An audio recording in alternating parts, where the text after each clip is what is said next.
Well, a very good day to you, ladies and gentlemen. Welcome to another episode of the Candy Talk here on Herman Manyora's YouTube channel. My name is Evan Sokinyi. I'm glad that you're here with us on Kenya's most comprehensive political and public governance analysis show. Definitely, this is the Candy Talk. I'm here with the Professor Herman Manyora, all the way from the University of Nairobi. Prof, good morning. Morning, sir. How are you? Wonderful. The Ministry of Interior, specifically the Department of Immigration, is actually on the receiving end once again, of course, being sent back by the parliamentary group, that particular committee, when they approached it. But then it now begs a lot of questions here. Why do these people really want to increase the cost for getting a new ID, replacing one birth certificate and death certificate? All these things taking place within this particular ministry. Kenyans are asking, is the country this broke? Why are they doing this? Is there any justification whatsoever for leaders to behave as they're doing right now? When it comes, these charges government is levying left, right, center, and all the taxes and all the levies. One day I will tell Kenyans what I think about it. And even before I tell them, it can't be that government wants money. There's a bigger thing than that. Why are you talking of one day you'll tell Kenyans? One day I'll tell Kenyans why government is taxing them, the much they are taxing them, unreasonably so high, why they are being forced to pay all manner of things, chief, NSSF, housing, what have you, paying for new IDs, blah, blah, blah. One day I'll tell Kenyans. Now, while Kenyans are waiting for you to tell them why all this is happening, we would then wonder, is there justification for them to do this? Once I tell them why, then they will see where the government is coming from. Yeah. The ministry, and especially the immigration department here, says very well that inflation rate is high, according to them.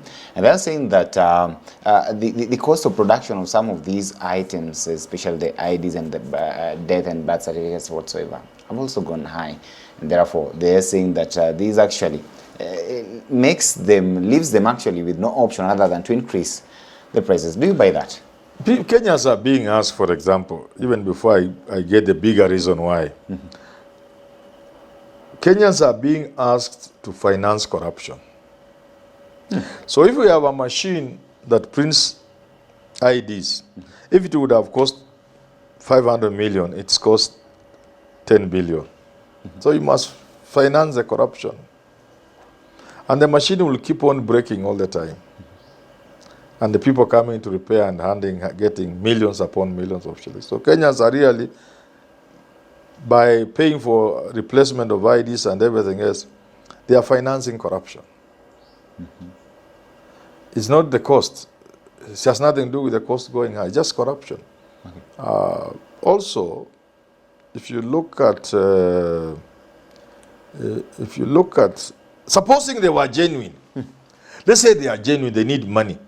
So they have to charge people to replace the IDs and all those things. Let's give it to them. Let's just assume they are sincere, they are honest, and they are genuine. They need that money. Then we must conclude they are also very stupid people. Why? Because they can do those things without asking Kenyans. For example, how much money do we spend on our ballot, on our registration process? For voting. Billions of shillings, right? Yes. And we spend billions of shillings on ballot papers, right? If you went paperless, how much money would you save? Quite a lot. Just for voting alone, every 5 years. If you say you don't need anything other than your ID to vote, how much money will you save? So if they are genuine, they need our money, then they are just stupid people. They don't have anything here. Because if we say the ID is the voting for everything you are doing, then we reduce all these useless things. If we say if you have a passport, you don't need an ID, because I want to understand, or a driving license, you can see the duplication. There are places where a driving license, now that is digital and what have you, you don't need an ID, you don't need this, or you have a passport, you don't need an ID. So the money people pay, the little money people pay to get passports, and there are many Kenyans willing, that money will finance the production of ID. So either they are not genuine, they are just financing corruption, and if they are genuine, then they don't deserve to sit in those offices because they don't have anything in their head. Yeah, there are many ways of financing these things. Yeah. Could this form part of what is largely referred to here as budgeted corruption? Of course, of course. Of course, this is just corruption because you saw how much it is going to cost Kenyans to print money. 15 billion. I think we have a problem. We are a sick society. Yes. Actually, we are just sick.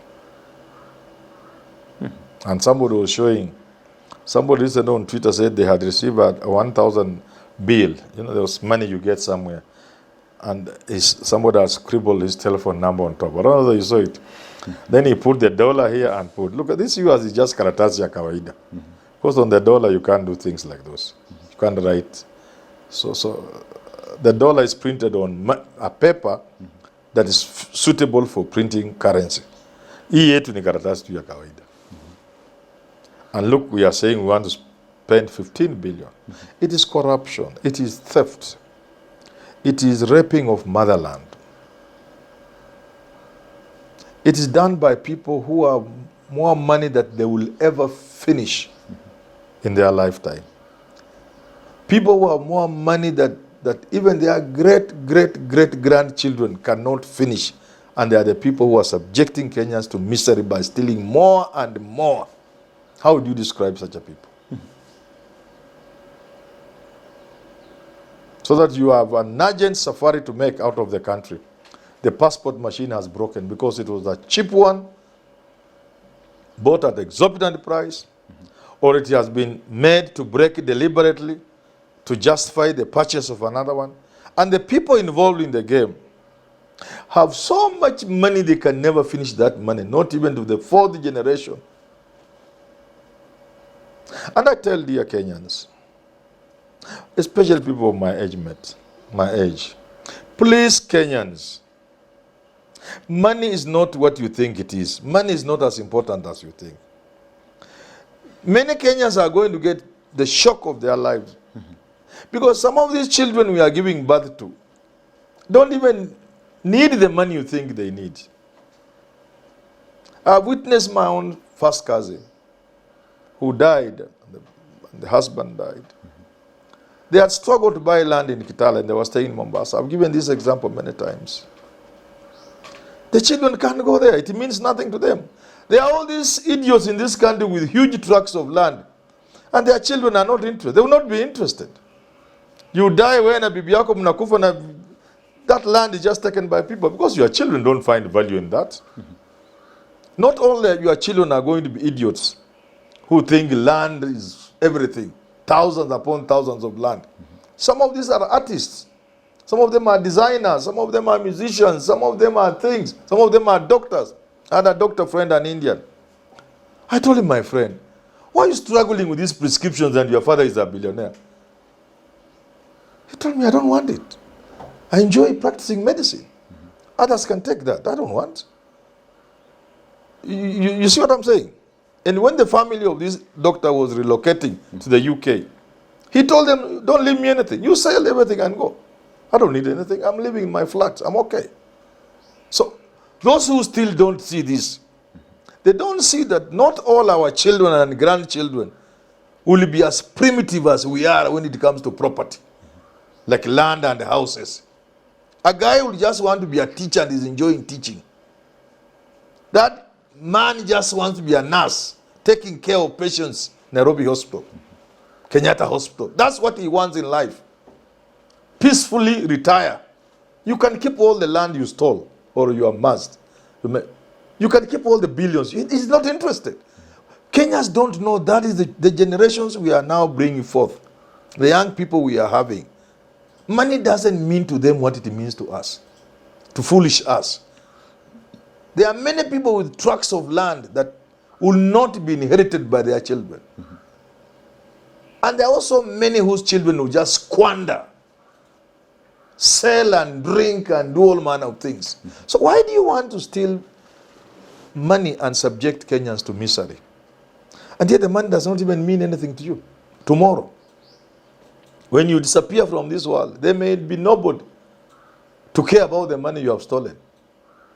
Either because they will squander it, they don't know how you made it, they don't care, or they don't even want the money. I've interacted with people. I've interacted with students at the university. And you get to know the kind of thinking many of these young people have. Some of them want to develop their careers, their professions, and a lot of money will interfere with your profession. You are not interested. You get it? And also people want to produce. They want to create. We are being very unfair to our children. You steal all the money, then you buy your son a house even before he's 18. You are denying the chance to create something and enjoy seeing something.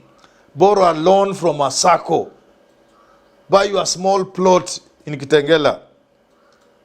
Keep it like that. Panda and sukuma wiki. Pay the loan, then take another loan, maybe bigger loan, because now you have climbed a bit high, your salary is higher. You see your house coming up. Now you are married with your young girl, and are contributing. That pleasure, that satisfaction of creating, of building your own, of buying a small piece of land for yourself, of buying your apartment, of being on a mortgage and you are able to, to service your mortgage. That is what we are denying our children. So a child is in Form 4, you have already bought him 3 flats, 3 apartments. By the time he finishes university, he has another 10. Why are you being unfair to your children? And all this money you are stealing. So those things, it is about corruption. It's about theft. But the bigger reason, I will tell Kenyans one time, one day. Okay.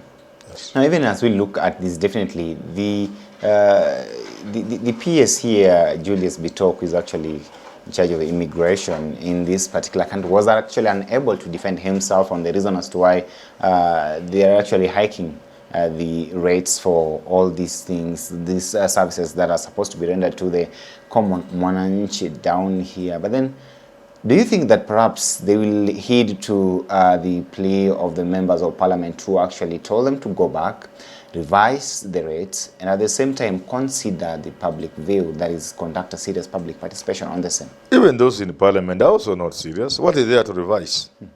I've given you creative ways of doing these things so that you don't go back to the public over the same things.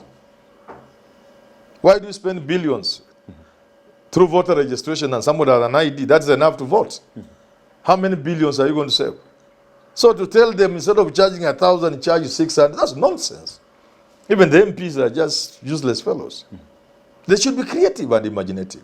They should think out of the box. You can't say because they're asking for 1,000 for their ID, please charge 400. No, look for other ways of making Kenyans get IDs. Especially considering that many of the people who will be seeking IDs and to replace IDs are people without jobs. And they need these IDs to participate in the democratic process in this country through elections, for example. Why would you just send those people away and give them ideas? Don't tell them to reconsider. Reconsider what? Give them ideas. Tell them, look, gentlemen, we want to come up with a law that makes your ID what all you need to vote.